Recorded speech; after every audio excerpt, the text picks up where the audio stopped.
Baka tayo magkakasama na araw-araw.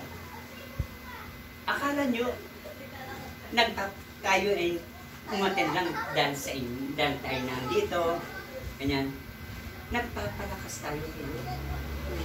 Sipin mo si Ate Dina, galing pan 13, pumunta pa dito para umaten. Amen. Nagpapalakas siya kay Lord. Hindi kay Ate Aida. Hindi nandito yung kanyang kay Lord siya nagpapalakas sapagkat ang Diyos ay hindi nagsasawang magtala sa mga taong may desire ng puso para sa Kanya. Amen? Amen. Kaya't masaya siya. Masaya tayong pupunta sa simbahan kagaya namin ni Sister Miriam. Na kahit ayaw ng matanda na huwag siyang umalis dahil wala siyang kasama, hindi maaari. Dahil ito'y para kay Lord. Yung pagmamahal niya kay Lord at kagalakan para sa Diyos. Ito'y isang malaking kinalulugod ng Diyos sa atin. Amen. Kaya't madaling lumapit sa Diyos.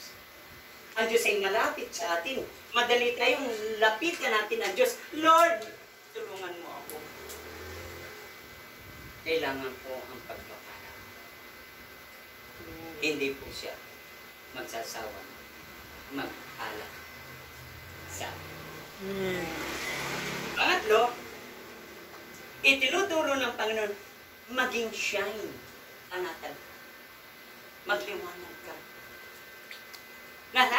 Bilang isang mananampalataya, tayo ay nagliliwanag. Ano ba ito? Born again?